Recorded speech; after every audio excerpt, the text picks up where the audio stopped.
இங்கிலாந்து நாட்டில் இருந்த எல்லா வசதி வாய்ப்புகளையும் விட்டுட்டு ஆண்டவருடைய அழைப்புக்கு கீழ்ப்படிந்து கடினமான திருநெல்வேலி பகுதிக்கு வந்து ஊழியம் செஞ்சு தன்னோட பிரசவ காலத்தில் போதிய மருத்துவ வசதிகள் இல்லாததுனால தன்னோட உயிரை விட்டு இங்கே கோதுமை மணியாக விதைக்கப்பட்ட சொஃபையா ஸ்ப்ராட் அவங்கள பற்றி தான் இன்றைக்கி நம்ம பார்க்க போகிறோம்.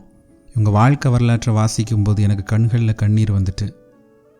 இங்கிலாந்து நாட்டைச் சேர்ந்த ஹாப்ஸ் குடும்பத்திலிருந்து அண்ணன் தம்பியரான ஸ்டீஃபன் செப்ட்ரிமஸ் இருவரும், அக்காள் தங்கையரான சொஃபையா மேரி ஜேன் இருவரும், அதாவது ஒரே குடும்பத்தைச் சேர்ந்த 4 பேரும் சிஎம்எஸ் மிஷனரிகளாக தமிழ்நாட்டுக்கு வந்து சிறந்த பணியாற்றினார்கள்.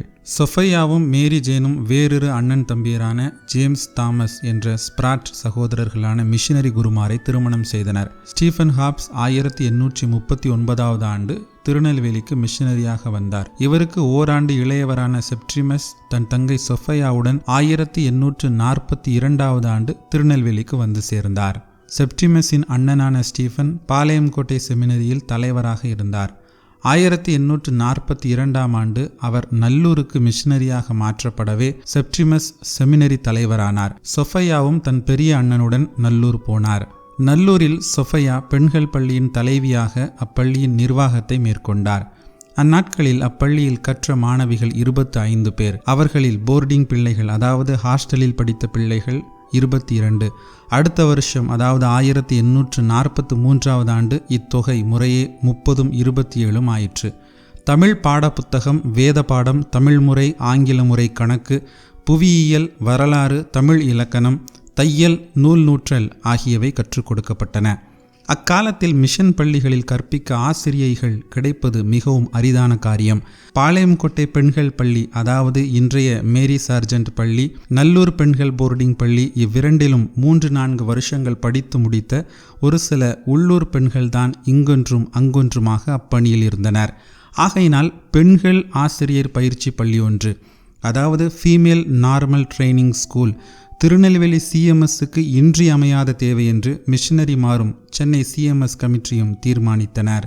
அந்நாட்களில் இங்கிலாந்தில் சொஃபையாவுடன் பள்ளியிலும் ஆசிரிய பயிற்சி பள்ளியிலும் சேர்ந்து படித்த சிநேகிதியும் சொஃபையாவை பார்த்து போக வந்தவருமான மிஸ் சார்லட் கிபன் அவர்களிடம் பாளையங்கோட்டை மூத்த மிஷனரி பெட்ரிட் ஐயர் ஆசிரியர் பயிற்சி பள்ளி தொடங்க உதவி செய்யுமாறு வேண்டுகோள் விடுத்தார். அவரும் சம்மதித்தார். பெண்கள் ஆசிரியர் பயிற்சி பள்ளியை உடனே நிறுவிவிட வேண்டுமென்றும், எந்த ஊரில் நிறுவுவது என்பதை சொஃபையாவும் கிபனும் தீர்மானித்து கொள்ள வேண்டுமென்றும் முடிவு செய்யப்பட்டது.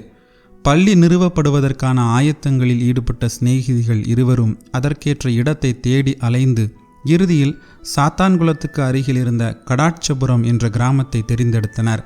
எனவே அங்கேயே 1843 ஆண்டு அந்நிறுவனம் தொடங்கப்பட்டது.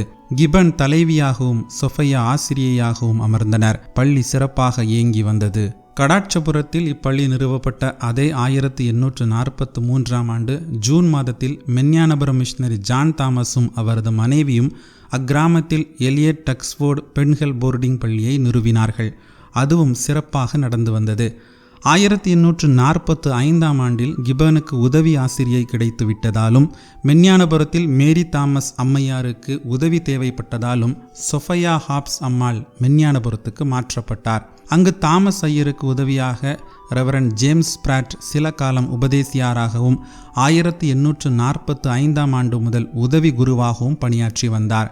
அவர் ஒரு சிறந்த மிஷனரி, சகல கிறிஸ்தவ நற்பண்புகளும் நிறைந்தவர்.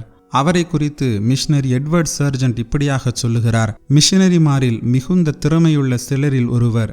மக்களின் மொழியிலும் பழக்க வழக்கங்களிலும் அவருக்கு இருந்த விசேஷித்த அறிவு வருங்காலத்தில் மிகுந்த பயனுள்ளவராயிருப்பார் என்ற நம்பிக்கையை எங்களுக்கு தந்திருக்கிறது என்று சொல்லுகிறார். 1846 ஆண்டு ஜேம்ஸ் ஸ்ப்ராட்டுக்கும் சொஃபையா ஹாப்ஸுக்கும் திருமணம் நடந்தது. அது முதல் சொஃபையாவும் தங்கள் மிஷனரிகளில் ஒருவர் என்று சிஎம்எஸ் சங்கம் அங்கீகரித்தது. ஜேம்ஸ் சொஃபையா ஸ்ப்ராட் தம்பதியர் மேலும் 6 ஆண்டுகள் மென்ஞானபுரத்தில் மிஷனரி பணியாற்றினர். அந்நாட்களில், அதாவது 1848 ஆண்டு முதல் 1851 ஆண்டு வரை ஜான் தாமஸ் குடும்பத்தோடு விடுப்பில் சென்றார்.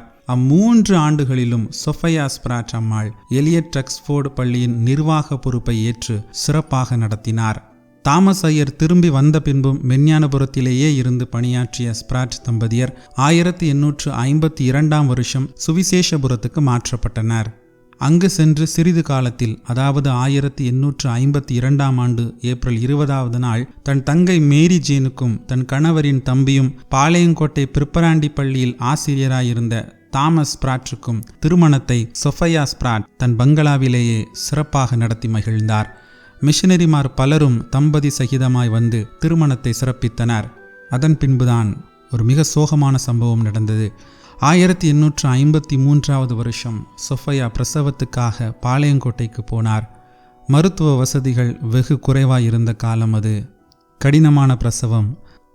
1853 ஆண்டு மார்ச் 17 நாள் சொஃபையா ஸ்பிராட் மரித்து போனார். சொஃபையா ஸ்பிராட் அவங்களுடைய வாழ்க்கை வரலாற்றை படிச்சுட்டு நான் நெட்டில் அவங்கள பற்றி நான் சர்ச் பண்ணிகிட்டு இருந்தப்போ அவங்க ஃபோட்டோ கூட கூகுளில் கிடைக்கல.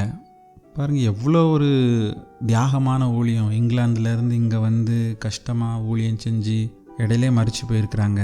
ஸோ இந்த வரலாறு வந்து இன்றைக்கி நிறைய பேருக்கு தெரியலை. இன்றைக்கி இருக்கிற சபைகளும் சரி, பள்ளிகளும் சரி, எப்படிப்பட்ட தியாகமான மக்களுடைய இரத்தத்தில் கட்டப்பட்டிருக்கு அப்படிங்கிறத இன்றைக்கி இருக்கிற கிறிஸ்தவர்கள் புரிஞ்சுக்கிடணும்.